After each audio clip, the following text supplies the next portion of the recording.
In compliance with the Open Public Meetings Act of the State of New Jersey, adequate notice of this meeting of the Atlantic County Board of Chosen Freeholders was provided in the following manner.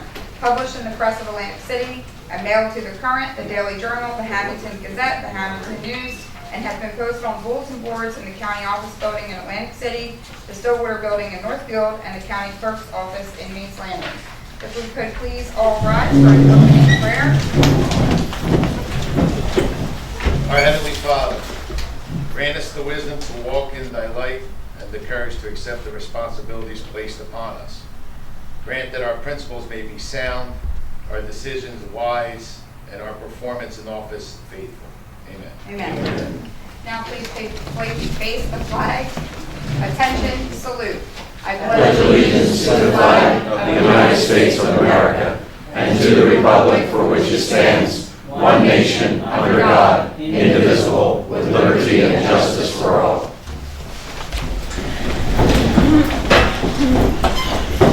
Madam Clerk, could you please call roll? Chairwoman again, Freeholder Meeting called. He will be late. He's still at school. Okay. Bennett. Here. Martino. Here. Horsey. Fitzpatrick. Here. Formica. Here. Kern. Here. Risling. Here. And Gavin. Here. Okay.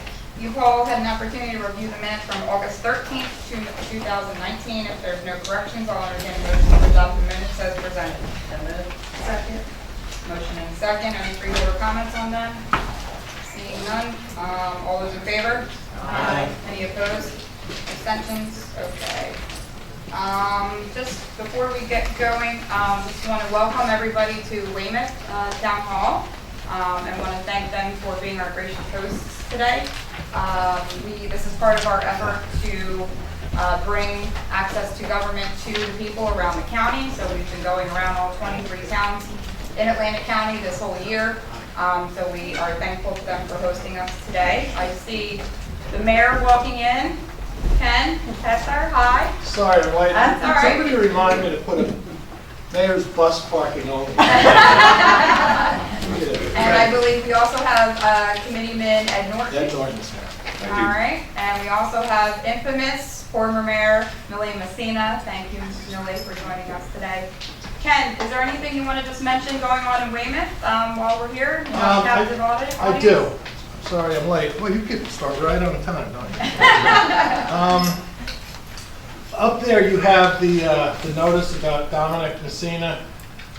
Next November, what's the date? 16th. We're dedicating this building to Dominic he put in over 60 years of work in community service here. Great guy. We lost an encyclopedia when we lost him. We're together with his family. We're putting up a plaque. We're going to dedicate the building. We're going to have a little ceremony here on that day. We'll also follow that up with some emails, so other organizations, and that's it. I'm happy you're here, and welcome to Weymouth Township. Thank you. Thank you. And I think we also are just going to get a quick 2-minute history lesson, a shout out on something happening with some of the artifacts in the area. Just really quickly, we're really happy in Weymouth Township to have the Freeholder Board come here. That makes such a difference for us to be able to see you in action. So we're glad you're here. I'm speaking today on behalf of my husband, who's the historian for Weymouth Township, Doug Beersley. We have an exciting event that's going to be coming up. Our little museum right across the ball field there houses many interesting pieces of history. Weymouth Township is more than 300 years old, so we outdo the county. We like to say that we are housing history there that everybody should have a chance to see and understand. Carl Farrell from Hamilton Township, who does wonderful excavation of history, was in our museum and saw some of our artifacts, and Millie and I were able to get him onto a man by the name of Bert Bourgeois, who is the remaining relative of the Estelle family. And Bert has actual artifacts from the mansion that exists in the park. I talked to Bert many years ago when he had the artifacts in New York City in an apartment that he was paying for, and he wanted to get rid of them. At that time, the county was not interested, but he still has many of the artifacts, and I would urge you as freeholders to take advantage of any offerings that he might have for you, because it's very rare that you get the real McCoy. And if you have a museum there, why wouldn't you want the real stuff? I understand from Carl that there are some oil paintings of the Estelle family, and Bert is happy to give them to the town, to the county. The county only has to provide a case to put them in, and you would be missing a great opportunity if you didn't do that. But Carl has approached Stockton University, and the South Jersey Cultural and History Center, which is located in Hamilton at the Kramer Hall facility, will be hosting a display of all of the Estelle artifacts. It's to be called the Estelle Empire. You have to understand that the Estelles were to Atlantic County what Batsto is to their area. The Estelles owned thousands of acres of land. The Estelles sold the land for Belkaville. The Estelles got people to come from Ireland to be here. The Estelles took care of those people and gave them jobs and affected the lives of everybody here. Dorothy was a newcomer, and the Estelles didn't want to have to deal with these new people, and that's why Estelle Manor left. On the table, I have the two documents, which were the instruments that separated Corbin City out of Weymouth Township, and then later Estelle Manor out of Weymouth Township. Rebecca Estelle, who's in the picture there, was a mayor in Weymouth Township, not in Estelle Manor at the time. She was the first woman mayor in the state. She was instrumental in making that break from the municipality, and her signature is in there. In the Corbin City one, she testifies that she has 5,800 acres of land between the two municipalities. It's a lot of land. They were very wealthy people. Also on the table are two letters from her father to Rebecca. Rebecca was in college in Pennsylvania, and unheard of at the time. We're talking about 1904. For a woman to attend a college was a little bit out of the ordinary, particularly here in South Jersey. So she went to college in like 1903, and the first letter is one from her father, and she's very homesick, and he's telling her, you have to stay there. Then there's one from later on when she's ready to graduate, and she's more accustomed to it, but they're very nice letters. There's one from her mother also. So these we are going to donate, we're going to loan them to the display in Hamilton. There's going to be over 400 artifacts there in Hamilton. It will be a really beautiful display. That's from March to May next year in 2020. And again, I would just encourage everybody to not only see our museum, but to see that display in Hamilton, because it affected Weymouth Township and the lives and the territory here. Okay? Thank you so very much. Briefly, we don't have time to imagine your family history to that story, so don't even try. But it's also a great reminder that we have so much history and so many primary sources, artifacts, out on this side, but all across the county. So we had the opportunity to see that when we were in Estelle Manor. I don't want Creed arguing any history notes over there too.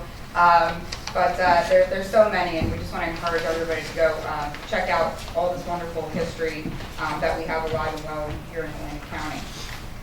Okay, with that, we'll get started with our printed agenda. And the first thing up is a Lake Wenatchee Dam update. So, Jerry, I know you're going to have some various folks speak to this, but again, this was in response to a lot of questions we were getting from residents as the lake level was lowering recently, and So we're hoping you can talk to us about where we've been, where we are, and where we're going. You know, John Peterson in our department of planning and engineering. John, go ahead. Good afternoon, everybody. It's good to be here. Beautiful day outside. It was tough to walk inside. I just want to start with a few comments, and then I'll open up to questions at the discretion of the Freeholder Board. But just want to say, if everybody doesn't know, that the Lake Lenape Dam is co-owned by both Hamilton Township and the county. And the county and the township have been working cooperatively for many years now on a dam committee in order to move the repairs and the things that have to happen for the dam, move that forward. Since February 2016, we were in mediation with a group that had requested some money from us. In any case, it was a legal mediation that we finished in 2016, February 2016. From that point forward, we've been working to contract with consultant firm to start studying and developing concepts for the dam as necessary. The former consultant on the project was URS, and they completed a dam inspection in 2016 and went to dam safety in August of 2016. Using the details from that inspection report, and the consultant prepared a draft RFP, which was approved by the dam committee and released for consultant's proposal in June of 2017.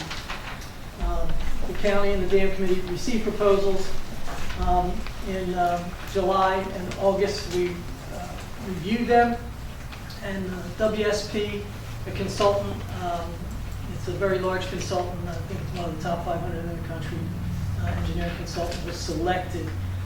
The contract was awarded in September 2017. Excuse me. Since the fall of 2017, the consultant has completed the following studies and analysis: the data collection for the water flow analysis, underwater inspection of the entire dam, powerhouse rehabilitation study. They completed another dam inspection report in 2018, which is required every 2 years from NJDEP, the Office of Dam Safety. They conducted a hydraulic and a hydrologic study for the upstream flood reduction as part of the requirements within the inspection reports. They completed a flood inundation model and damage assessment report for spillway calculations. They completed a review with dam safety just recently and received comments from them and are working on that now. They met with the New Jersey State Historic Preservation Office to discuss impacts that they see as a result of construction of the dam and the powerhouse. The consultant is currently working on revisions to the flood inundation model and calculations based on dam safety comments and addressing the concerns that were raised by the State Historic Preservation Office. Now, unfortunately, over the weekend, there was an act of, I'll call it vandalism, and a lot of folks who may have been involved in that may not think of it as vandalism, but what happened is they took two 1 foot 2 by 12 boards, scabbed them together, and put them in the cofferdam, and created a 2 foot diversion of the water, and I'm sure in an attempt to raise the lake. Now, what we've experienced with the lake, it hasn't rained, really. I mean, we've had limited rain, so the lake level has gone down. So people took that into their own hands. It was very dangerous, as well as illegal, and now it's going to cost the taxpayers of both Hamilton Township and Atlantic County money because that has to be removed. It cannot stay there. It is a danger for various reasons, and it's a liability issue. So this week, I believe Thursday, there will be a contractor who will have to come and remove that at cost to the county and to the township. And that's where we're at right now. All these studies were done for the final design. There's two concepts, one preferred concept for a new spillway, and there's a concept for the powerhouse to be the water control that would replace the You know where the water outfalls from the pipes now, that would be replaced by basically the gates in the powerhouse. And the design should be completed, if everything goes well with dam safety over the next 6 months to a year. We'll be able to forward that concept to final design, and within 2 years have a final design ready to be go out to bid.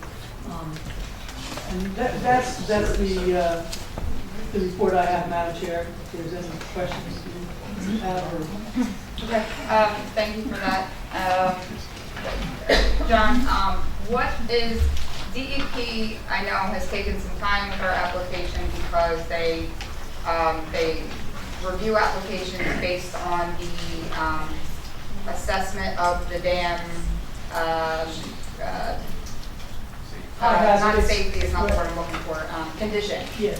Can you tell us just what is it ranked at? It's not so much the condition, or it's called high hazard, or there's three levels of hazard. The high hazard, which this dam is considered a high hazard dam, means that there could be significant property damage, but also potential loss of life. So it is a high hazard dam. We submitted the initial reports from the consultant in October 2018.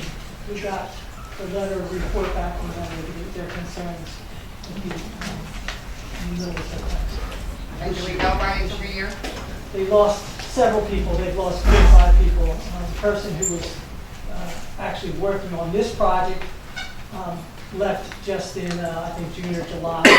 And they just reassigned it to somebody else who just started and was trying to get up to speed. And he's worked on it and put together the letter of concern. And that's what we're now acting on, that letter.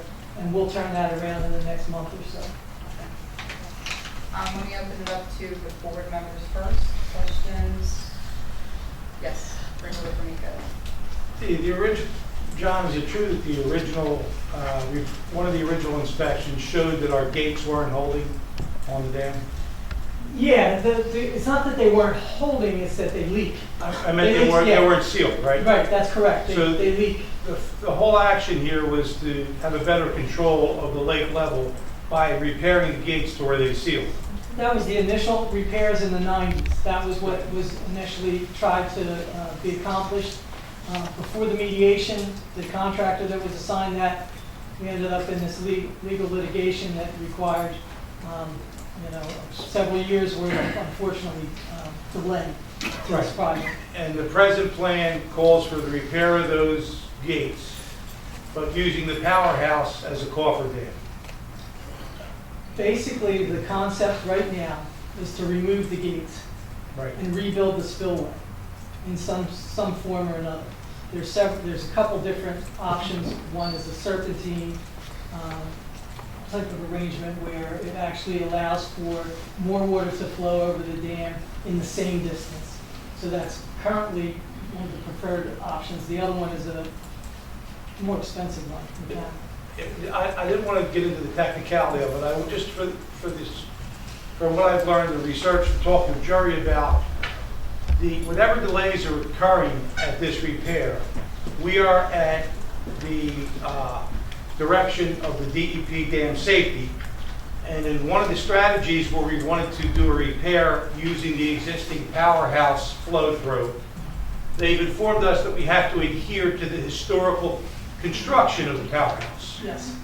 So if we wanted to go in and do a practical application to improve or speed up this project by building some type of steel reinforcement there, we couldn't do it because it wasn't historic.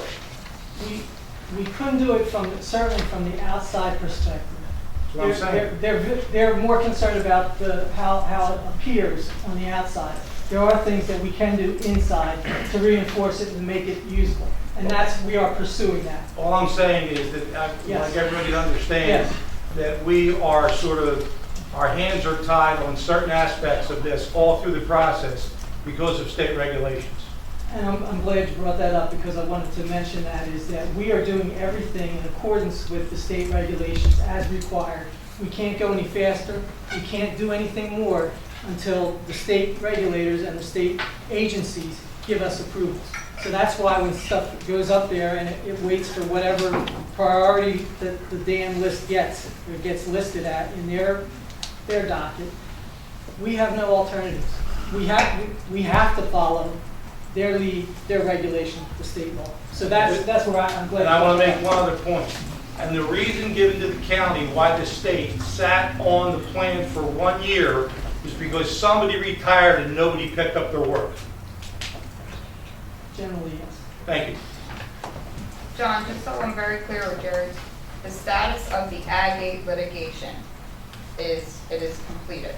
It The was, litigation is not a factor at this point in time. It ended in 2016, Thank you. early 2016. Just And wanted to since, make- from that time, the dam committee, I can't emphasize enough that the township and the county, we have a partner in this. The township has worked right alongside with us, and all the determinations have been made jointly, and we have not stopped from the time that the mediation was over until today. We continue. I mean, the work continues on. We are just at that point where we can't go any further without approval. Other board member questions?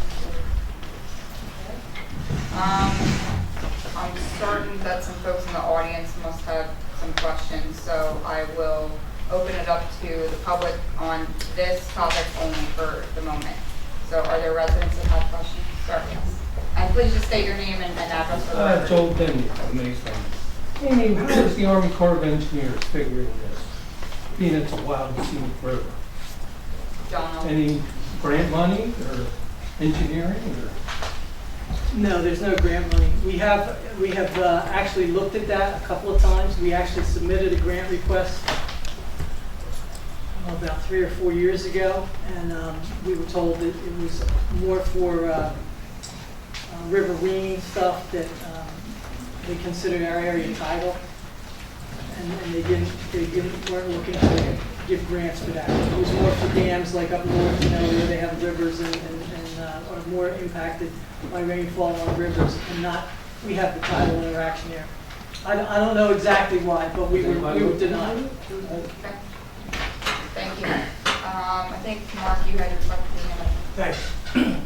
Mark Cohen, 921 Morningside Drive, Mays Landing. The dam, this is just so the folks are aware that this issue with the dam's been going on for 20 plus years. I have a child that's going to enter high school next year. She was born when this was going on. But it's been going on quite a while. And it's quite misleading to say the dam's leaking. There's 3 gates down the bottom. If you drive by the dam when the river's at low tide, you'll see water pouring out of those 3 big round tubes, about 38 inches apiece. Those should be shut. So they have no control of the dam. And it creates 2 main problems. You can't control how much water is in the lake. So the lake's low, not because of the lack of rain. The lake's low because if it was a bathtub, the plugs pulled out of the bathtub. That's why there's no water in the bathtub. The gates are wide open. The water's pouring out of the lake at an incredible pace. We've been very lucky over the past year because of the amount of rain we've been getting. It's been keeping the water level up, but a stretch of dry weather will cause the lake to go down rapidly. So the other side of the coin is they can't control the gates. So you get an incredible amount of rain, as we've had in the past, and now you have this issue with, oh my gosh, in the past 20 years, I can recall 2 times where they thought the dam was going to give way because of the amount of water. And I went down there, and the water coming over was insane. It was scary. There was another incident where Agate, the contractor that was hired to build this dam in front of the dam, the Coffer Dam, pushed the pilings down, these metal sheet piles in front, 2 additional feet, and I guess because of poor engineering studies or the lack of engineering studies up front, the whole dam, this Coffer Dam they thought was going to give way, potentially damaging the integrity of the original earthen dam, which is, earthen's just a term for a bunch of stuff blocking water. Aggregate, sand, dirt, and they thought the whole dam was going to go. That is the state that we're in right now. As far as I could tell, that last contractor walked away from that job after that date. They dumped a bunch of aggregate, tons and tons of aggregate into the cofferdam, which probably damaged the gate because they wanted to save that dam from collapsing. Is that your question then? Not so my question is, when did A gate actually walk off? When did that end? I want to say it's 2000, when did Sandy come through on bad date? 2012, they walked away. All right. Because they were preparing for Sandy and they were concerned about lowering the bulkheads low enough so that if the water came up so high, it wouldn't damage the dam. So you're correct in that, Yeah. that assumption. That was their premise. Unfortunately, they hadn't done the things that would allow for the cofferdam to hold up properly. So there was a result, there was a failure of the cofferdam. And beyond that, I really can't because and I yield to the attorneys in the room. I don't think that I'm supposed to talk about the outcomes of mediation. Yeah, I was just curious. Well, it's public funds, but also I understand that every 2 years there's supposed to be an inspection and some sort of engineering report done. And those reports are done with public funds, I Yes, sir. assume, right? And they should be made publicly They are available. public. They are publicly I've available. read articles in the paper that says that they weren't made publicly available, these engineering reports, and every time I talk to someone, they say, oh no, we're not allowed to release that. So if they could become publicly available, all the engineering reports dated as far back as you can would be really wonderful. The engineering Just to- reports, during the mediation, Yeah. we could not release them. That was part of the mediation process. We were not allowed Not to release engineering, them. but the dam safety The reports, inspection like the inspection Yes. reports, yeah. Biannual, every 2 years, we have to do an inspection report, every 2 years. Those are available now from my office if you want to call and come in and look at them and even make copies at nominal cost or no cost, really. Anybody can come, just call. Where's your office? My office is in Northfield Okay. on Route 9, and I'll be glad to give you a card. Yeah, no, that would be So, great. so they're available all the way back to when we started doing it. I don't know when we actually started doing these. I got involved in this 6 years ago, is when Okay. I came over this department. I'm curious, so 3 more questions, I'll give them to you right back to back. What was the cost of the cofferdam in total? What was the cost, for litigation? What were the results of the litigation? And did we lose? Because I may have heard that we lost, and we actually had to pay more money back to the contractor that did the shoddy work.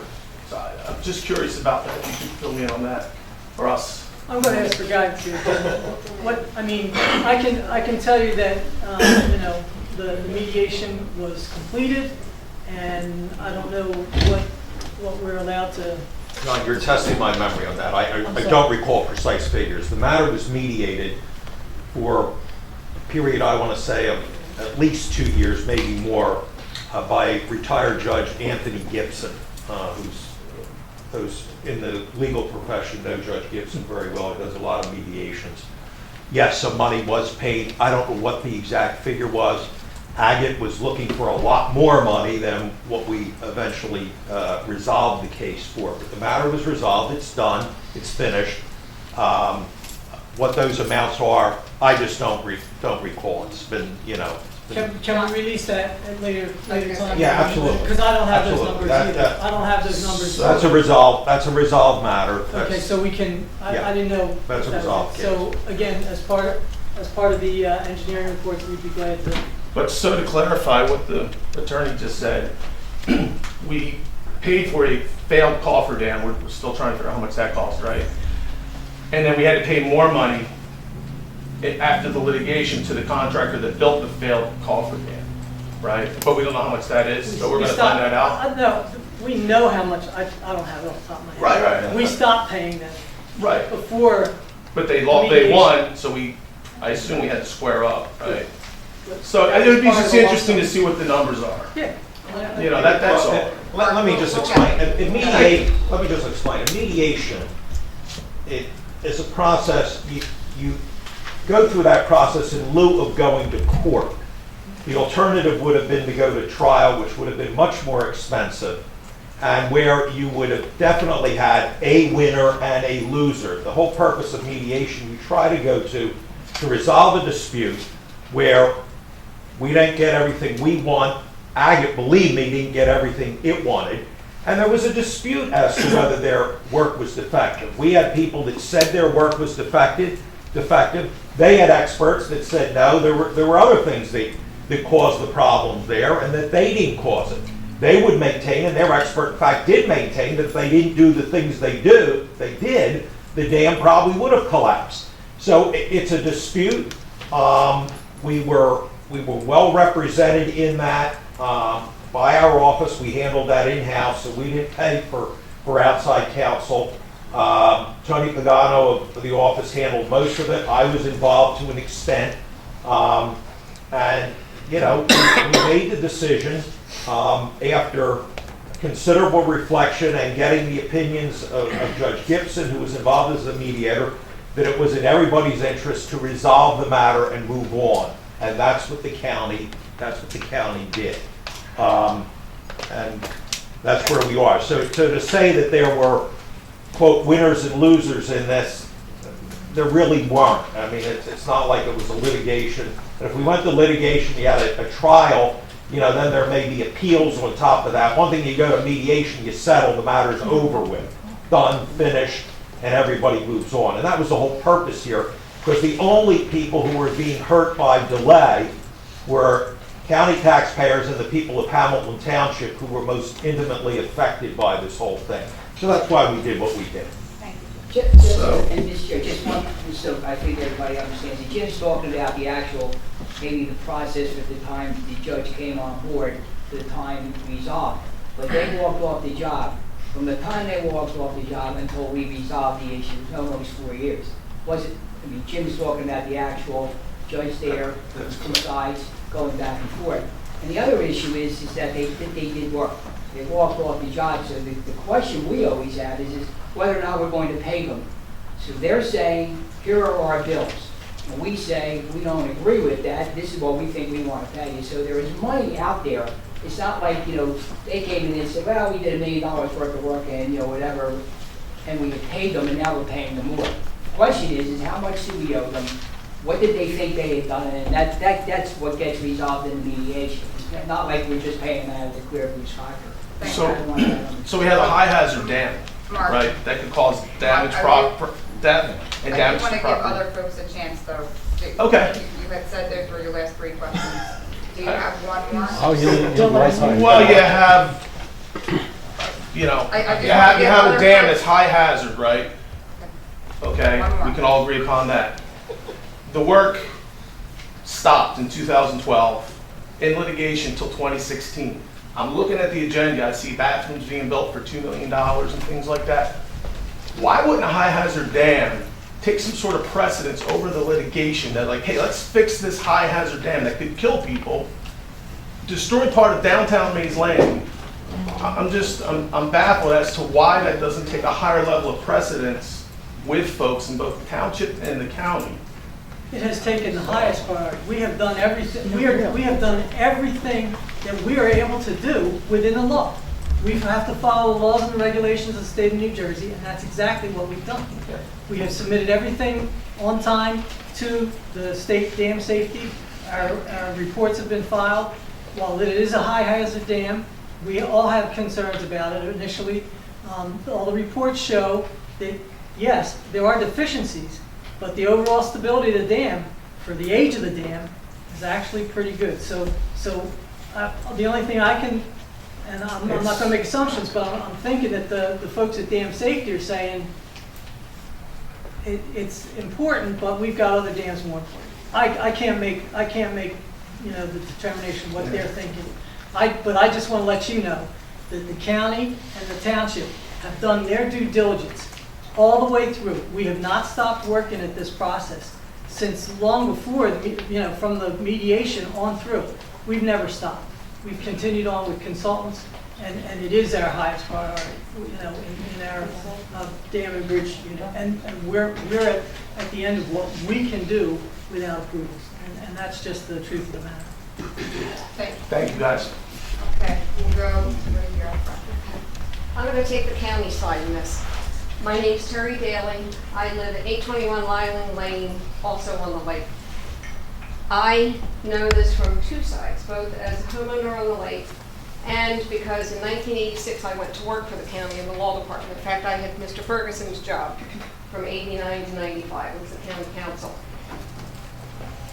We purchased the county park and unfortunately the dam in 97. It has been the bane of the county's existence ever since. It's a wonderful thing for all the residents of the municipality and of the county to have this thing. I think the county parks department has always done an exceptional job with all of their parks. And this issue is a very troubling one. I don't know how to get it across to people that if the county and the township had not stepped forward, this lake would not exist because of the fact that it was hazardous and would have been required to be removed. Am I correct, Mr. Peterson? Yeah, it would have had to been decommissioned. Exactly. And this has happened in other municipalities around the state. We had, if you recall, with some flooding, what was it, Medford Lakes? They had to close down some of their lakes for a while. There's one, Egg Harbor City. There are other lakes in the area. What is it? Not Laurel Lakes. What's the one up on the pike? Yeah, some have had to be closed. Some of them are privately owned. And if they're privately owned, nobody wants to step forward to pay the gazillions of dollars that this stuff costs. So, yes, this is frustrating, and we all know that the dam hasn't worked right, and we all know that Agate Construction screwed it up. Okay? Okay, he can roll his eyes. He can't say it. I can because I don't work for the county anymore. So, it was screwed up somehow. We are where we are. All I can say is, living on the lake, that I think that the township and the county try to do a very, very good job. They try to stay ahead of it when they know there's going to be rain. They're attempting to get the gates open. They can't make it rain. If you want to go do a rain dance to have more rain in there, it is because we haven't had rain for about 6 weeks in part. Yes, it is leaking. Everybody can see that when we go by. We're not blind. We can all tell there's a little bit coming around the bottom. Now, hopefully, if they do this, my question had actually been, When was the last time you looked? my question is, will we be able to generate any electric from it to make some environmental benefit from going through the plant? That would just be a lovely thing if we could. But secondly, we would be able to have vandals unable to go cause this harm. If we do put these things inside the plant, that would prevent further damage being done? First of all, I'll answer your first question. Okay. One of my thoughts initially was, actually several years before we got into this, was, hey, could we generate electricity here? Yeah, all right, so same problem. The answer is yes, we could at a cost of millions and millions of more dollars. So it's not worth it. Right, okay. And I'm sorry, your second part was whether or not it would stop further vandalism if you don't have those, if it's not exposed to be able to get to the gates, if you have it inside the building. Inside the building, and the powerhouse right now is not in condition to be the sole water control valve for the dam. So that's why I've been on top of them. I've been in the powerhouse. We're doing the powerhouse first, so it can act as the water control as the dam project moves forward. Exactly. So the plan right now, if it goes forward as envisioned by the county, the township, and our consultants, is yes, that will replace the round sluice gates that we now have that have unsuccessfully been slip lined a couple times, and the gates have never functioned correctly back since the 90s when they tried to do it. So that will handle water control during work, and also when we know that there's a high rain event or something that can happen, then as now they try to release it through the gates, they will release it through the powerhouse. But it has to be, the building has to be reinforced before that can happen. So that's unfortunately, the two are tied together right now. We started the powerhouse as a separate project so that could go forward first. Unfortunately, it's tied to the dam and SHPO. Right, and the state, and we're at the mercy of the state, which we have been since I started in '86, we were at the mercy of the state for this repeatedly. The dam safety folks, because they prioritize on their basis, and it's up to them. And then And we unfortunately. can raise up and lower down as things change throughout the state as to what they prioritize. And then the State Historic Preservation Office has their ideas of what can and can't be done based on the historic nature. It's in a historic district. We don't dispute that at all. Right. But, you know, sometimes we're trying to do something Well, to me- practical and efficient. Yeah, and that's safety something to me matters more than history at this Yeah. point, but Just- nonetheless, we have thank to do you. both. Going Thank to you. your, Ms. Daly, going to your question, so Yes. we've had a hydrologist from Rutgers before John became the department head. I knew John when he worked here. Did a study about converting on hydroelectric. Then we have the electric company, and one of the issues is where anything that's generated, where does it go? And so, as you know, there were several offers about what would happen in developments for that piece of property. Initially, since those developments were not coming to fruition, they told us, the electric company, that we would have to drive that electricity pretty far from the generation point, which would have cost Yeah, a lot of there's money. no It point. wasn't worth doing that. If But I it's- mean, if there was a way, if there was a development there where they could utilize the energy, then it could happen, Right. whatever. But We had to that's study at that. least, I think everybody's concerns. Interest in time, I'm gonna move to the next one. Thank you, Ms. Daly. Mr. Howard, you had a question? Thank you. I appreciate everything that everybody's done. I actually was involved when Wheaton Industries took care of the dam. I watched them change those pipes twice. They hired a company called Gifford from Millville. Did a fantastic job at the time. Never had any trouble. All right, then we get involved with the Agate construction. My only one question, well, I'll make a statement first. I'm retired for 15 years. I was the regional director, Eastern Regional Director of South Jersey Gas. Out of 116 municipalities that we covered in South Jersey, Agate was the worst contractor. Hit our facilities constantly. And, you know, and never called for markouts, never did anything they were supposed to do. My question, number one, and then I have another question, is, you know, have we reported to the state agencies, the BCA, or whoever you're supposed to, you know, formal complaints about this contractor? So that maybe somebody else doesn't get stuck with them because they're a low bidder? There's agreements as part of the mediation. There's not something that we're allowed to do that way, is my understanding. You said, you're not telling me you agree not to report them because of mediation? I'm not trying to tell you anything because I'm not a lawyer. Neither am I. And I was tangentially involved in the mediation for factual matters and things within the department. But I do not understand the full settlement. So I'm not going to try to make a statement. We made the complaint and went to the courts and ended up in mediation because we had that feeling about Agate at the time.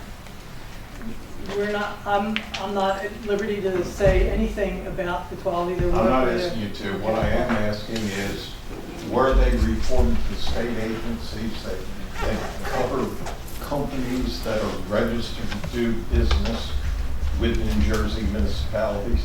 We'll have to follow up on that. I don't know that we have. Please, I think that's pretty important. I mean, what happens is you get low bidder, and then all over you find out from the street word that there's problems. But when they go back to the state to say, hey, you know, we want to use this other bidder, and believe me, I've been through enough of this with the different municipal things that I'm involved with. You can't do anything because there's no reports.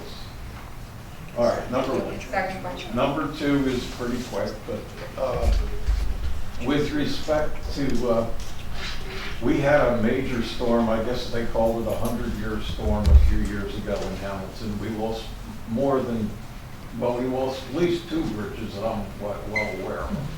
All right, somehow, all right, because the Commissioner of Transportation or Commissioner of DCA, whichever one it was, I don't remember, and the governor declared a state of emergency because so many problems were involved. And technically, those problems were nowhere near the potential of this one. Those problems only created traffic problems, all right? But the county, or whoever did it, rebuilt that whole damn bridge in 3 months. Went away from the bullshit, to put it bluntly, that you all are going through with the state of New Jersey. Has anybody challenged to get this, because it's a, what'd you call it, a high? It's a high hazard dam. Okay. Has anybody, petitioned the government, the governor, whoever, to declare this a potential state of emergency? So that you don't have to go through all this crap. Believe me, I know, working with the state, I've done it for years. This could help. I mean, I'm not sure, I don't know the story behind it. but- I don't know that that's been done, but we can certainly escalate it from our perspective to our state legislator, to Because, the I mean, governor's office. You're gonna keep spinning your wheels with, some guy retired. That's ridiculous. I mean, come Mr. on. Howe, You know, 3 if- years, from DOT, we waited in Hamilton Township 3 years for a parking sign because somebody died in I the know. office. I know. So I'm not even getting started. All right, thank you. Thank you, Mr. Howe. Okay, I'm gonna allow one more question, so you two guys should duke it out. Raise your hand. And then I'm gonna close this portion, and then at the end of the meeting, we have a public portion again if anybody wants to ask anything additional. So the two gentlemen over here, or Dean, I got it. whoever wants to ask last question. Go ahead. You feel that Listen, you- I'll just be quick. Okay. One thing, Dean Rocap. John, I'm sorry, Dean Rocap, I live on the lake. John, I just have a couple questions. First of all, the gates do open, we can release water correctly if we have a lot of water. Yes. The problem is it's not holding water. The problem is, right, the Okay. leaks around the bottom of the, So now we're gonna be years before we get a dam fixed, correct? Before we get a plan. Before we 2 get a years for a plan, plan. before, it's gonna be some time. yes. What are we gonna do to hold the water in so that we don't lose this every year? Is there a plan to say, my company, JCP, makes these bags that fill those tubes and inflate? We tried that, they blew it out, they blew it right out. There's too many CFS. The cubic feet per second that runs through those pipes is too great when you have to open it, it just blows right out. Okay, so what's a plan so we can hold some of this water in this lake prior to coming to this point? The township monitors the levels of the lake, and they try to manage it using the gates as well as the powerhouse. We have limitations now on how much we can use the powerhouse. And to let water out when it's hot, not when it's low. I Right. understand your problem right now is it's low. The only thing that we can do is wait until we have permits before we can move forward. We can't do an interim, anything that we do in an interim, we still have to go through the whole planning process. Well, we're at a litigation correct now, right? Yes. So now the county and the township are together on this. Right? The call for dam was put in place to stop the water from around the gates, correct? Yes. Well, where are the For plates construction. that slide in to keep the water from coming out? They never worked. They never were? That Okay. was part of the mediation issue. Is there something that we can do to the call for dam to slow down the water, to keep water from going through the gates? We will have to go through the permit process. Well, who are we giving permits to since we own the lake?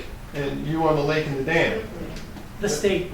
So every time, We are completely at the mercy of the state agencies for this, because that's the way legislation and the law is. You have to, anything that you do to change the water flow has to go to DEP. So who do we go to? And that's where we're at. So we lost the four, unfortunately, we've been much further along if the mediation and litigation hadn't happened, as been said. We lost Okay. 4 years there. But we are at the point now where we have the concept, and within, I would say, a reasonable time, a year and a half or so, we could have the concept, not a concept, but a final plan, ready to go to bid and start construction. but we're still looking 3 2 to years. 5 years before we get a dam fixed.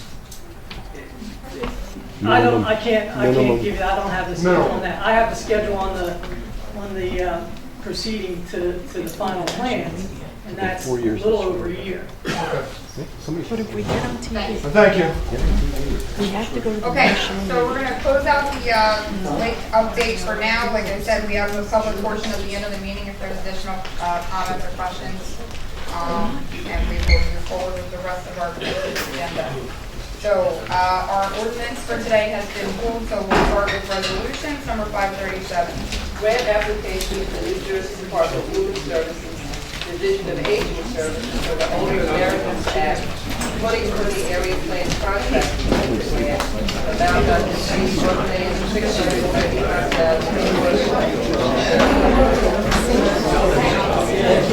Motion and a second. Wait for.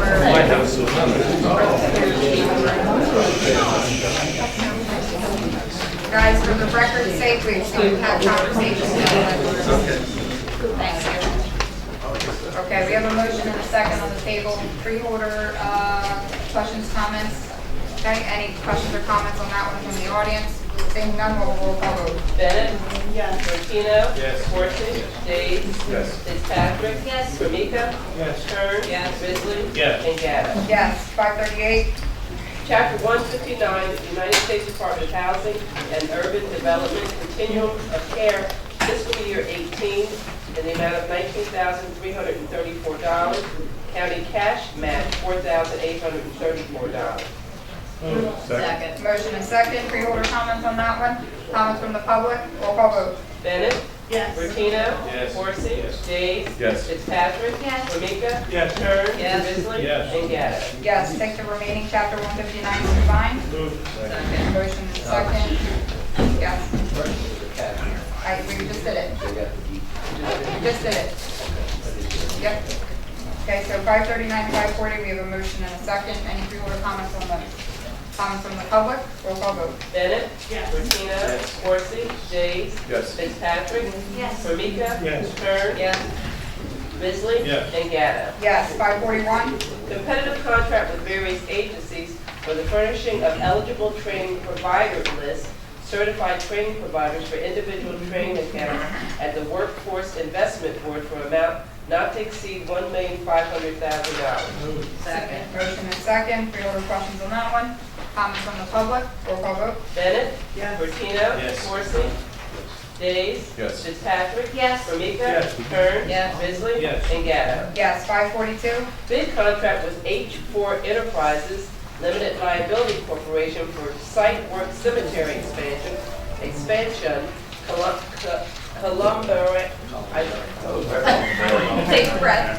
Columbarium, I just found out what that was today. And toilet room building at the Stell Manor Park, amount not to exceed $2,934,221.85. Motion and second. Are we sure we don't need that read again by the Yeah, clerk? yeah, sure. Okay.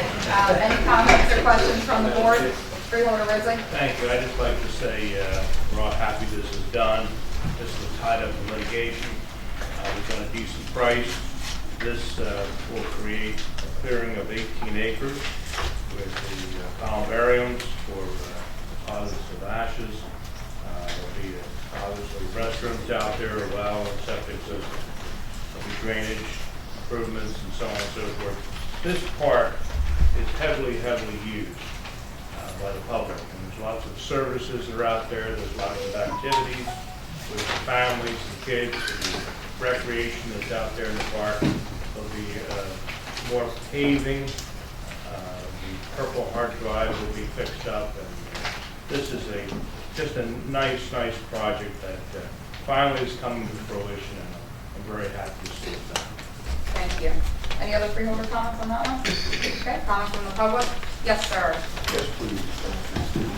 My name is Bob McNulty. I live at 103 Florida Avenue, Egg Harbor Township. For those that don't know, the expansion of the Veterans Memorial Cemetery in Stell Manor has been a convoluted process. We started this 3 governors ago, and there were a bunch of hurdles, wetlands, historic preservation of some concerns, endangered species, green acres concerns.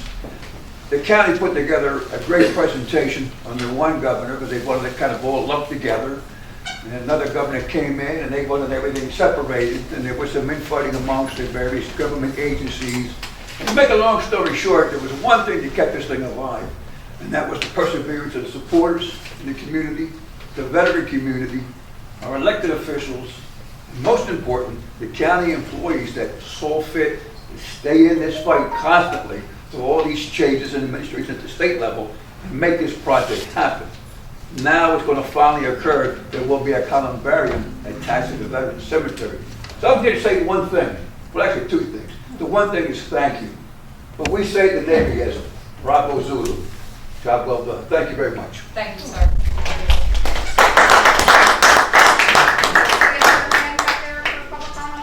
I Googled it. I didn't know what a columbarium is. Mayor, I don't know either. Now I do. Bree, do you have a comment on this one? Yeah, just Creed Code, 169 Cumberland Avenue, West Elmere. I'm not sure anyone else here from town is here, but just to say again, thank you on the project. And my parents, my father is a Korean war era veteran, so they've made their arrangements at the park. So therefore, thank you for getting that going, so that can be hopefully a while away. I was going to but- say, you want space now, or? No, hopefully for a while, but still better be prepared now than later, so. Thanks. But I'm figuring that's not gonna be a next week project when he gets done. Any other public comment on that one? Seeing none, roll call vote. Bennett? Yes. Martino? Yes. Coursey? Yes. Days? Yes. Fitzpatrick? Yes. Formika? Yes. Kern? Yes. Bisley? Yes. And Gatto. Yes, 543. Bid contract with Winter Ford to furnish and deliver 3 2019 or newer refrigerated heated food delivery vehicles for the home delivered meals in the amount of $148,755. Second. Motion second. Any freeholder comments on that? Comments from the public? Roll call vote. Bennett? Yes. Martino? Yes. Coursey? Yes. Days? Yes. Fitzpatrick? Yes. Formika? Yes. Kern? Yes. Bisley? Yes. And Gatto. Yes, 544. Lease agreement with the city of Summers Point for library facilities located at 801 Shore Road and the city of Summers Point in the amount of $35,000. Second. Motion and second. Freeholder comments on that? Yes, freeholder Fitzpatrick. Sure. So we're paying $35,000 to rent the Yes. library? What's the history of the rent there? Has it gone up? Has it been the same forever? No, every library gets $5 per square foot. It's a municipal library, so we have 5 municipal libraries. Whatever the square footage is, we give them $5 per square foot. Thank you very much. Thanks. Any other freeholder questions? Okay, comments from the public? Okay, roll call vote.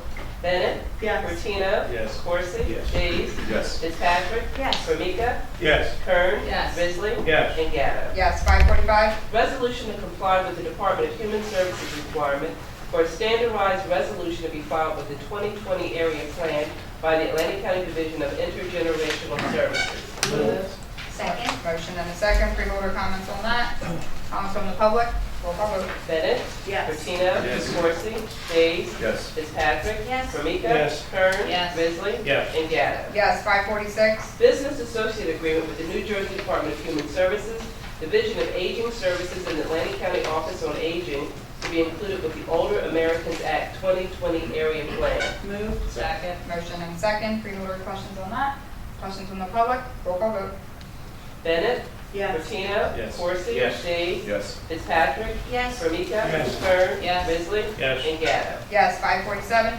Amended memorandum of understanding with the Township of Egg Harbor for designing and construction improvements at the intersection of Blackman Road and Ocean Heights Avenue to extend the term paid only, no additional cost. Second? Motion and second on that no-cost resolution. Any questions from the board? Freeholder Bennett. Through you to Jerry, is that the light at Blackman and Ocean Heights Road that's gonna go up? You're gonna be install a light there. I'm gonna do probably the curb cuts, and then we're gonna pave from the bridge decking through to the, on the other side of the parkway. Okay, and do we have an estimated time for that to be implemented and completed? It should start within the next 2 months. And I think the contract is anticipated to be a 60-day contract, so it should be done by the end of the year. That's if everything goes properly, and I always put that caveat in there. Okay, thank you. Okay, any other questions from the board? Just one thing, remember, we've had no rain. During that time period, Freeholder expect a lot of rain. Yeah, okay. Any comments from the public on that one? Okay, seeing none, roll call vote. Bennett? Yes. Martino? Yes. Coursey? Yes. Days? Yes. Fitzpatrick? Yes. Formika? Yes. Kern? Yes. Bisley? Yes. And Gatto. Yes, 548. Memorandum of Agreement with the Atlantic County Humane Society to provide veterinary services at the Atlantic County Animal Shelter amounting not to exceed $5,000. Motion and a second. Freeholder comments on that? Comments from the public? Roll call vote. Bennett? Yes. Bertino? Yes. Corsi? Yes. James? Yes. Fitzpatrick? Yes. Formica? Yes. Kern? Yes. Bisley? Yes. And Gatto. Yes, 549. Agreement to transfer title and possession of a county transportation vehicle to the city of Ventnor, no cost. Moved. Second. Motion and a second. Freeholder comments on that? Comments from the public? Roll call vote. Bennett? Yes. Bertino? Yes. Corsi? Days? Yes. Fitzpatrick? Yes. Formica? Yes. Kern? Yes. Bisley? Yes. And Gatto. Yes, 550. Agreement with Atlantic Cape Community College for the provision of college interns to the Atlantic County Prosecutor's Office, no cost. Moved. Second. Motion and a second. Freeholder comments on that? Comments from the public? Roll call vote. Bennett? Yes. Bertino? Yes. Corsi? Yes. Days? Yes. Fitzpatrick? Yes. Formica? Yes. Kern? Yes. Bisley? Yes. And Gatto. Yes, 551. Shared services agreement with the Cape May County Library Commission for reciprocal borrowing between the Atlantic County and Cape May County Libraries, no cost. Moved. Second. Motion and a second. Freeholder comments on this? Quick question, Chairman. Freeholder Days. Jerry, I know the schools in Atlantic County are allowed to borrow from the county library, but this include now the Cape May County Library as well, or other resources? Cape May, yes, and we went through this with the budget subcommittee. All of the South Jersey counties also have reciprocal agreements other than Cape May. The only two that don't are Cumberland and Salem. They don't have those agreements. But you can go to, if you were in Camden, you can get a card in Camden, use it in Atlantic County, and then you can use Atlantic County card in Camden County. Similar to what we do with golf as well, between Atlantic and Cape May County, you can use the county courts. That's correct. Okay, any other freeholder comments on that? Okay, comments from the public? Roll call vote. Bennett? Yes. Bertino? Yes. Corsi? Yes. Days? Yes. Fitzpatrick? Yes. Formica? Yes. Kern? Yes. Bisley? Yes. And Gatto. Yes, 552. Agreement between Cumberland County and Atlantic County for the housing of Cumberland juveniles at the Harborfield Detention Center, revenue generating. Moved. Second. Motion and second. Freeholder questions on that one? Madam Chair. Yes, Freeholder For Corsi. you to the county administrator, Jerry, how are we doing with the additional work that we just, a couple weeks ago, I think we approved some additional monies for Harbor Fields? We Yes, almost that's, completed that if you job. want to, Jerry can go through where the fencing is right now. You should go out there and look at it. I saw it. It started, it's underway right now, they're putting the defense fence up across the front. They built one enclosure on the women's side, with a 12 by 10 fencing enclosure. I think in a month it should be done. A month? You think, as long as it doesn't rain. And then we can move forward with the parking lot that's been waiting to be done. Okay, thanks. Anything else, Freeholder Corsi? Good. Any other freeholder comments? Comments from the public? Roll call vote. Bennett? Yes. Bertino? Yes. Corsi? Yes. Days? Yes. Fitzpatrick? Yes. Formica? Yes. Kern? Yes. Bisley? Yes. And Gatto. Yes, we'll take the appointments 553, 54, and 55 together. Whoa, whoa, whoa, whoa, no, we're not. No, we're not. Okay. I'm just joking, it was that one in the middle. Oh, okay. Oh, man. Oh, you want prison Well, rules when I first? get a motion in a second, I'm going to stand. I have a motion and a second. Are Mr. Heacock and Ms. Yoder de Toro here? Because I know Mr. Foster's here. I'm here. Lloyd's here. Are the other two appointees here? Okay. All right. Ivory, thank you. All right, roll call vote, and I'm gonna go, keep going. Okay, any comments or questions on any of those appointees from the board? Okay, from the public? Okay, seeing none, roll call vote. Bennett? Yes. Bertino? Yes. Corsi? Yes. Days? Yes. Fitzpatrick? Yes. Formica? Yes. Kern? Yes. Bisley? Yes. And Gatto. Yes, thank you for your service. We'll take the roadway solicitations together, 556, 557. Moved. Second. Motion and a second. Any freeholder comments on those? Comments from the public? Roll call vote. Bennett? Yes. Bertino? Yes. Corsi? Yes. Days? Yes. Fitzpatrick? Yes. Formica? Yes. Kern? Yes. Bisley? Yes. And Gatto. Yes, 558. Resolution recognizing September 15 to October 15, 2019 as Atlantic County's Hispanic Heritage Month, sponsored Karen L. Fitzpatrick. Second. Motion and a second. Freeholder Fitzpatrick, do you want to just comment on that real quick? Sure. Throughout the United States, September 15th to October 15th is known as Hispanic Heritage Month. The Hispanic community in Atlantic County numbers over 46,000 as of the last count, and that's about 16% of our total population. And if we could just read the historical bullets, I think they're interesting. And I don't think the public has that in hand. You got it, sir? You want me to read the whole thing or No, just the bullets. Some historical all right. facts. Sure. Whereas since before the Revolutionary War, Hispanic people have made contributions to the betterment of the United States. The Spanish founded St. Augustine in 1565, several decades before the English settled Jamestown. Bernardo de Galvez, the Spanish governor of Louisiana in 1777, played a key role in General George Washington's battle against British soldiers.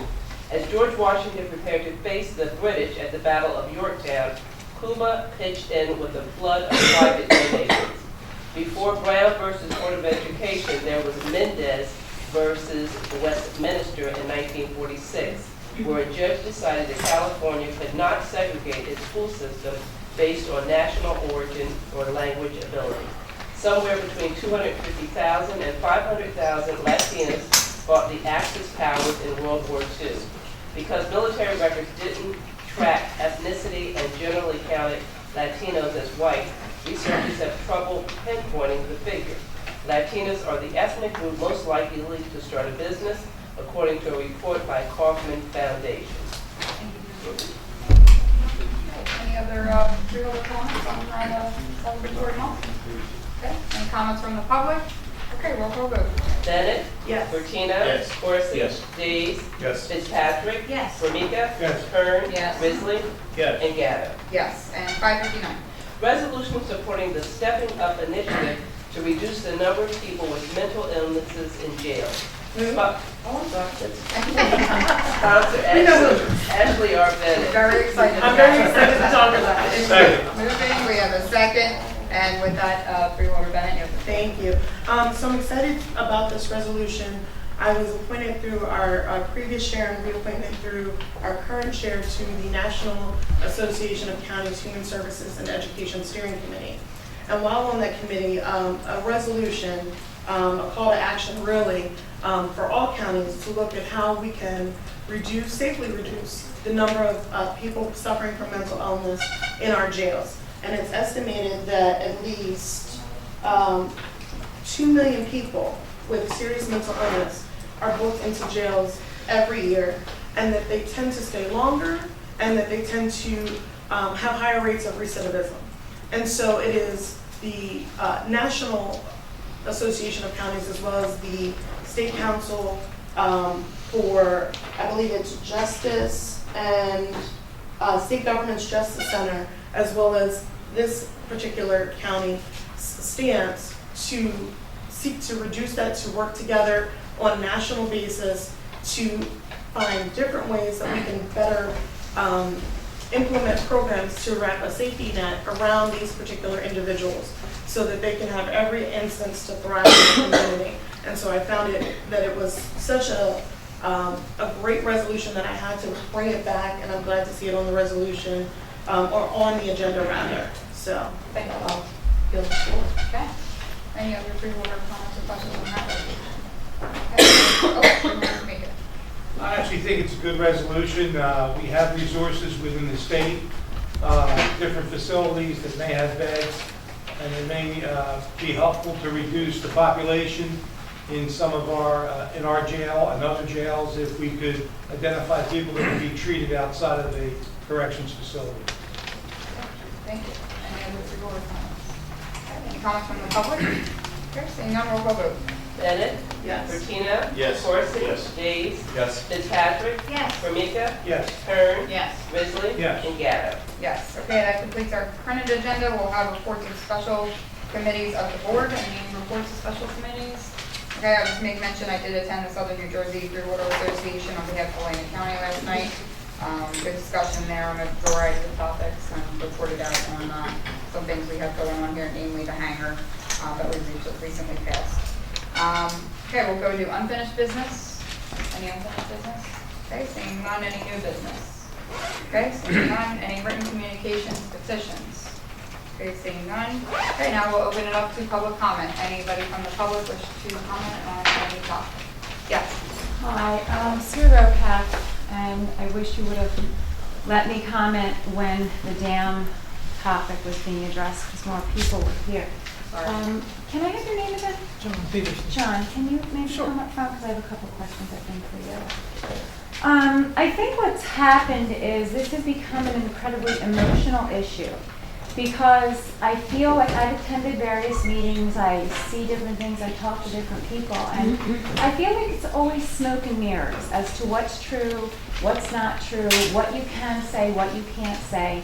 I've asked people that sit on the dam committee what's happening, and everything's always, oh, we can't talk, it's hush-hush, it's under litigation. So people get upset, and this has been going on for 20-some years now, and it's very frustrating. So I sit here tonight and I think, okay, I'm just going to try to keep my mouth shut and just listen, which I did for quite a while. And then I hear people talking about the lack of rain.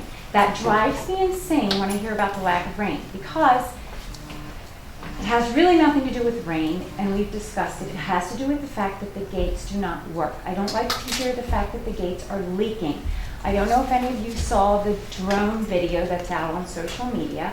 My son posted it just to prove that the gates are not leaking, that it's a deluge of water coming out. It's unbelievable. It's almost like they're open. I had to educate some of our township committee members as to what that actually means, like how the dam even works. So I know you want me to get to a question. So I want to read you a couple of things. This comes from a press report. I don't know the exact dates, probably years old. That's disconcerting enough, but to make matters worse, Hamilton Township and Atlantic County officials have repeatedly refused to release that report to the public. The township and the county share responsibility for the dam. The state has had to remind the county and the township 5 times during the past 13 years to make mandatory inspections. When they inspected, the county and the township missed their own deadlines to fix the problems the reports identified, including the flood control gates. So this comes from a press article, and you sit there and you tell us that you've made every inspection and you've done everything on board. So I read something in the press, I have it in my head, and you tell me that you are doing your due diligence. So who's telling the truth, the press or you? I can tell you that I've only been department head for 6 years. We've made the last 3 reports on time. Okay, the last 3. The last 3. So they're every 2 years, so it's back 6 years. So that's the key. So all Beyond of that, this then is in the past, and we've moved forward from there. We're not going to make those mistakes Yes, ma'am. again. We're moving forward with the concept design is done. We're going to follow design. We are waiting on state approvals. We're really at that point right now. And I hear about the person that retired. So was there someone either from this committee or Brett Knoll who's in charge of the dam? Is Brett here tonight? No. Someone who's in charge of the dam to make a phone call and say, hey, what's happened to the report? Because if someone retires and they just kind of, it's underneath here, they've forgotten about it. They don't care about our dam. They're not interested because they've retired. Well, we're interested. So is someone from here going to call and say what happened to the report? Is it going to be put back on the top, or do we just wait until they call us? I made the phone call. You made the phone call? And what did they say? And Someone retired? Within 3 days, I had a letter. Unfortunately, it was a deficiency letter.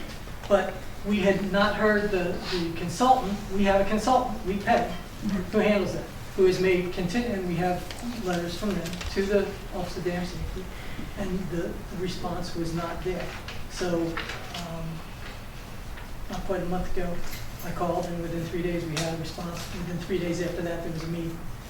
Within 3 days after that, our consultant was on board trying to resolve those issues and also talk to Schmo. So Okay. that's where we're at. Okay. We're moving along. Sounds like that's taken care of. One more question.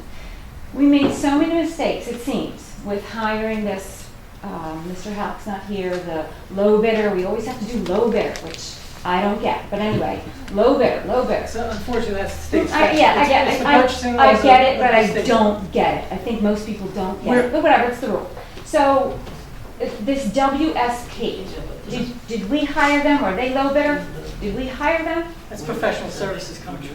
We're not obligated to hire low bidder on professional Okay, services. so- It's based on their ability and based on their Good, reputation. okay, so, based on their ability, so And now it's their our ability. 500 engineering firm in the country.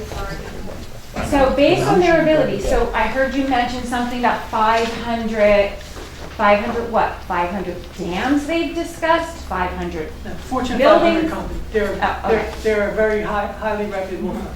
How many dams have they looked into? Do we know? Dozens and dozens. Dozens and dozens. They're not just a national company, they're a worldwide company. So they have experts in dams and bridges and all kinds of things. They are a very, very well represented company. They have multiple experts. A previous consultant prior to this went out of business because they lost all of their dam engineers. So when we went to this, the other company did the RFP, and when we put the RFP out, we made sure that we had to look for somebody who had the redundant resources and able to complete the project, because we do learn. Thank God. Thanks. Okay. Yes, sir.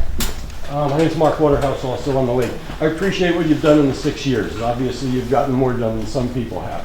But what I've heard here, and I'm new in town, I'm new here in 2016, and from what I just heard, the 3 years I've been here, nothing has really happened with the dam physically. You're doing work behind the scenes. And now here's going to be 2 years for a plan, after which that plan is going to have to be put into effect. Is there any way we can form some sort of a committee among volunteers to light a fire under somebody? Can you direct us to somebody at the state where we can go and say, hey, look, we're not just a piece of paper at the bottom of the pile. We've been doing this for 20, obviously these people have been doing it for 20 years. It's time that somebody paid attention.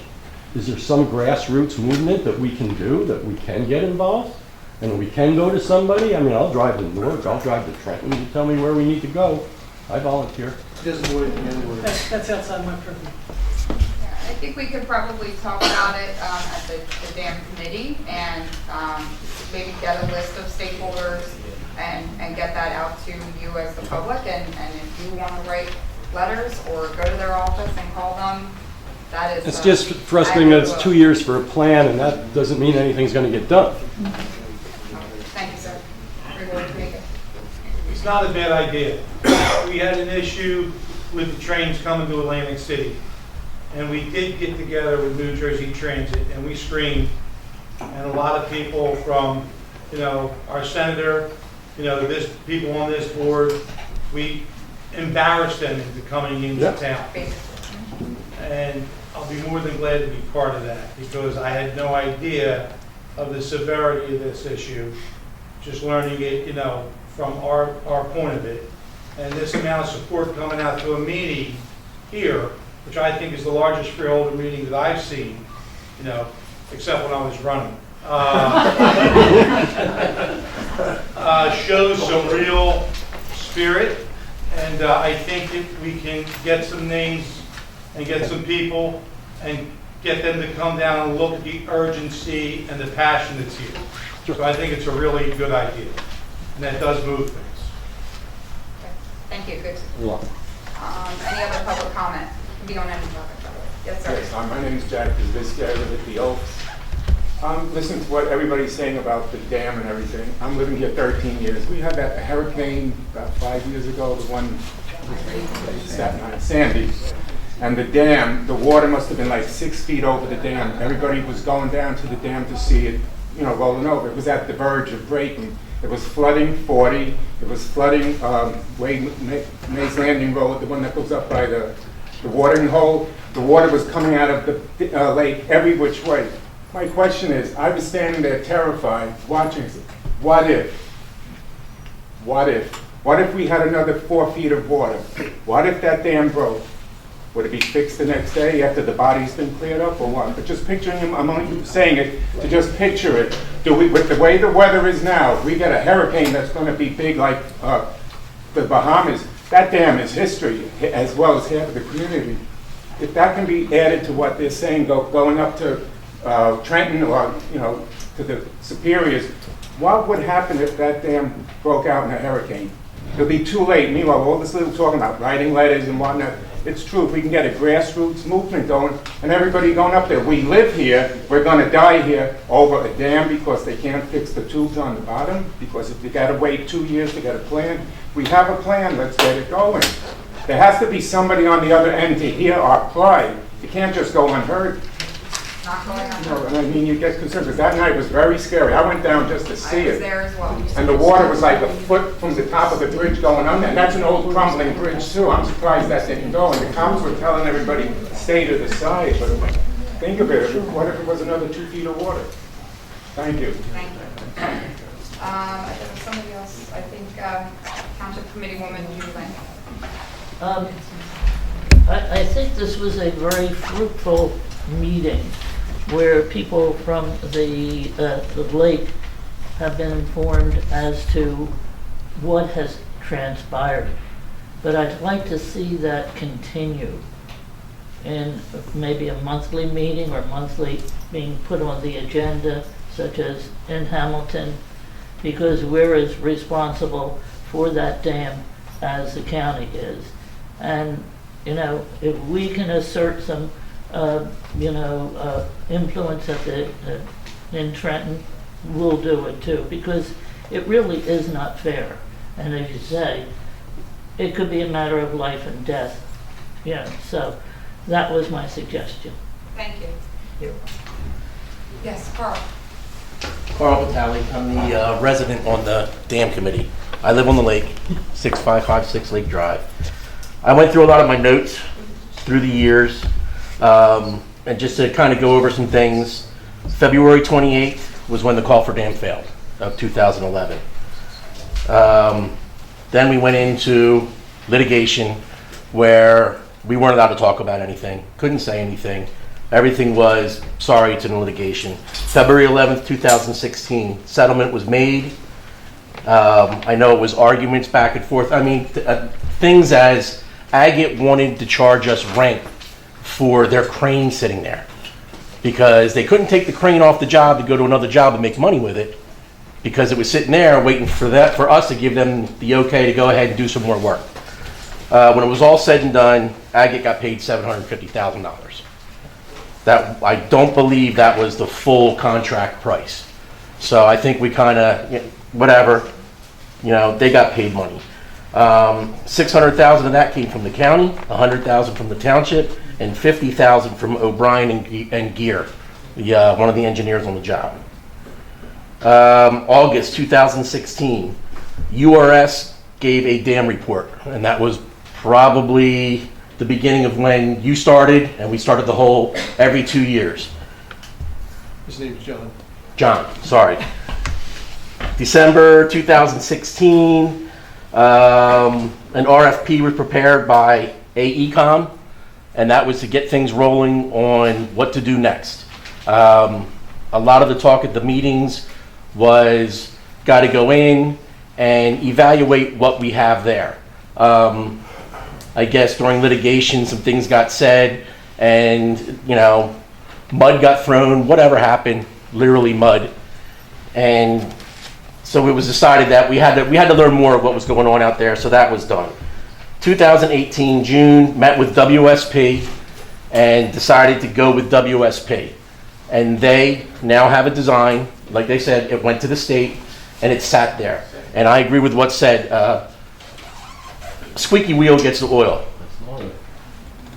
Like you just said, Mr. Formica just said up there, I just saw all these people here, and now, all right, things got to get rolling now. So I would say, I guess, from here on out, wherever, I'm sure it's got to go to probably Pinelands, it's got to go to Fish and Game, everything. If it goes to Fish and Game and sits there for 2 months, somebody's got to pick up the phone and say, yo, what's going on? Where are we? We're kind of running out of time. And to kind of calm everybody down, I live on the lake. So with the road caps, everybody else who lives on the lake, we're upset.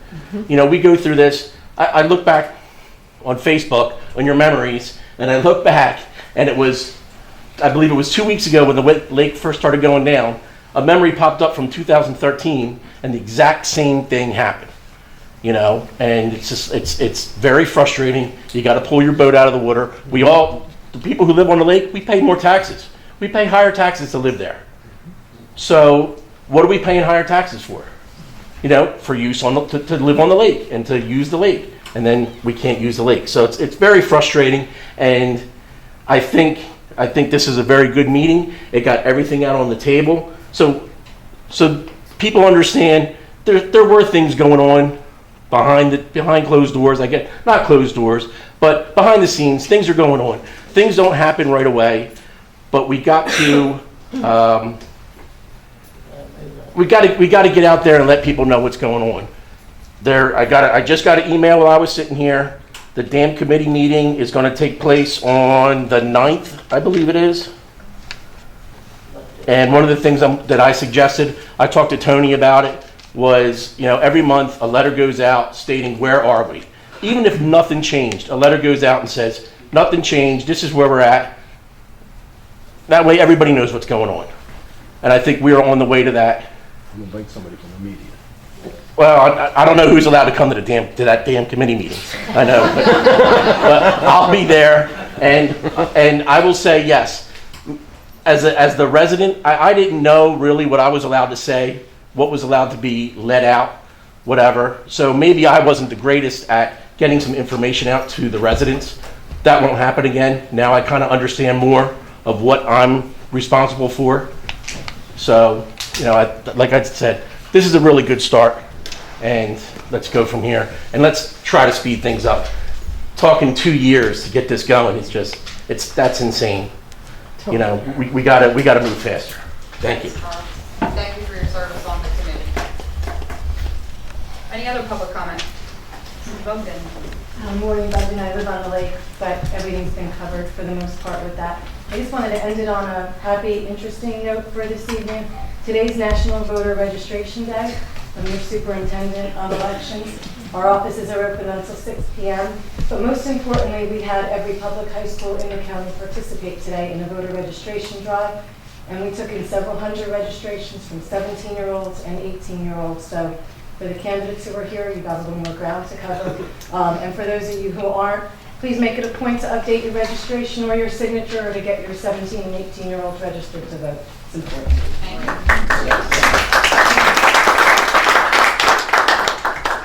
Suggestion to do it at the end of the year too for doing vote by mail ballots for kids going to college, because a lot of them had no clue what they were doing.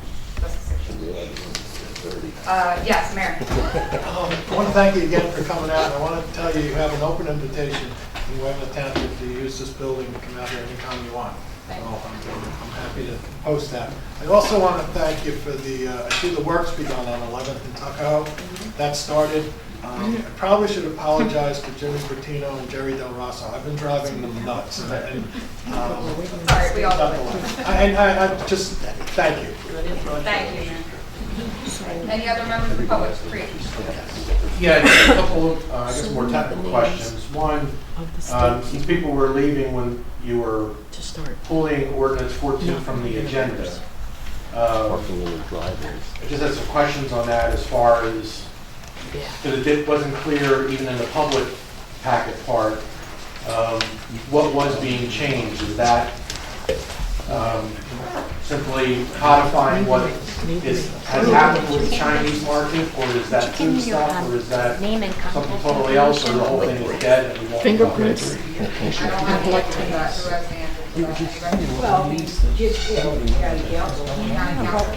Yeah, we received notification today that the governor issued a new executive order that broadens the public notice and public hearing requirements that heretofore had not existed. There has to be a couple of meetings. One has to be held during the daytime, one has to be held at night. And none of that was reflected in the ordinance, because these are some new standards that just came down. So the ordinance, had you voted on it and passed it, would not have been recognized as being effective. So we pulled that. We're going to work with, I know, I think it was John Peterson's department indicated to us, they got word from DEP and the state that there were these broader requirements in terms of public hearings and the like. So therefore, the ordinance was pulled. We'll go back and rework things now with regard to the new notice requirements, and we'll be prepared in one of the meetings in the near future to reintroduce that. Okay, thank you. And following up on that, could the SWAC resolution be put on the website or somewhere? Because I can't find that. You want to put, I'm sorry, where? On the website. On the website somewhere. Amy, I'll get that from our department hands that. Because you were referred to it, but I couldn't find it. Okay. Since it was moved for today, but the other part is, and this may be either Mr. Ferguson or Mr. Steele question, if the county executive desires to enter into an agreement with any agency under the Department of Homeland Security, would that require approval by the Board of Chosen Freeholders? You're talking about the 287G agreement, is that what you're talking about? Well, that could be one subject, yes.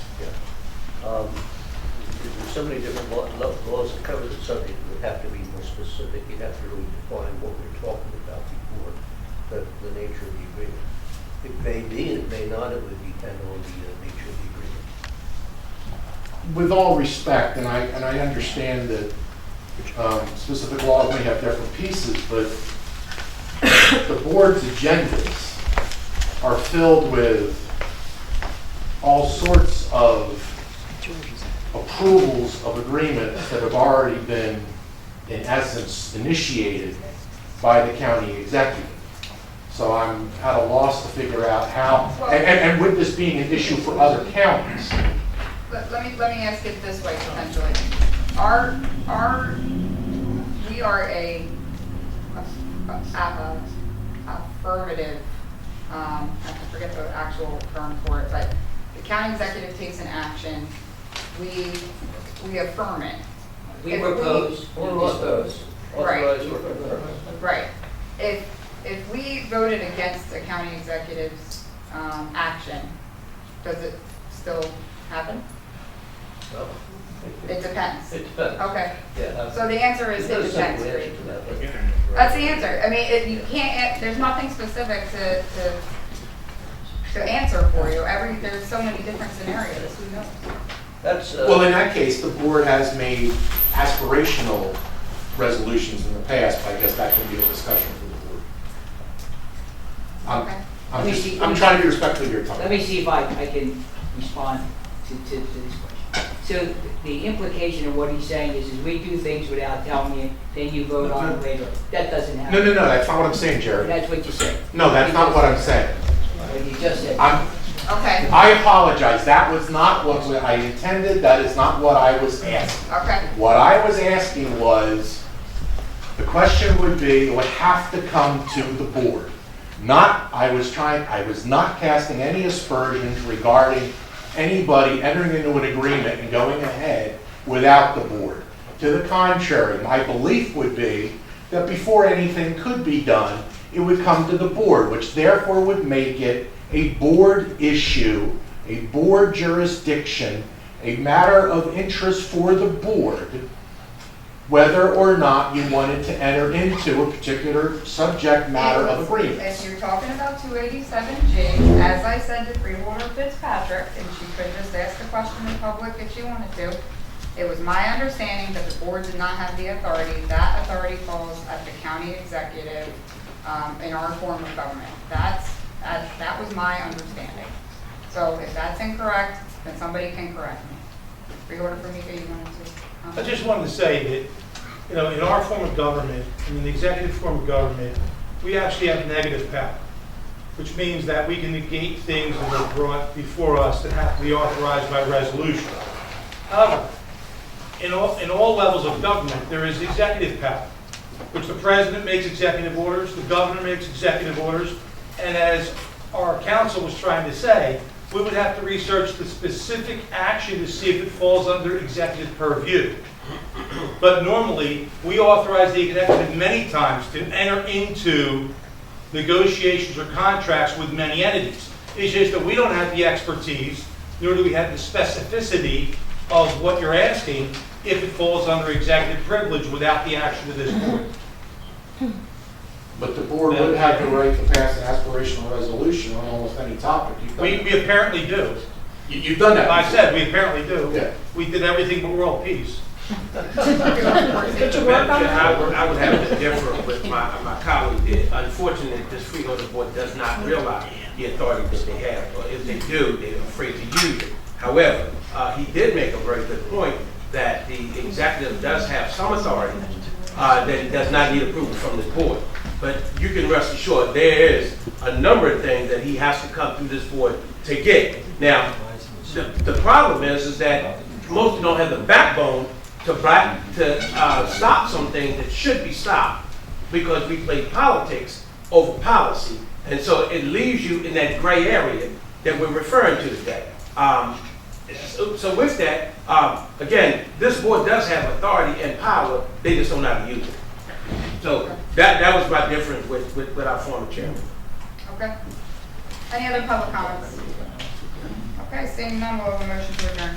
So moved. Second. Thank Oh, you. I'm sorry, I missed go to the order. Any go to the order? That was go to the order. Okay. All right, I have a motion to adjourn. Do I have a second? Second. All those in favor? Aye.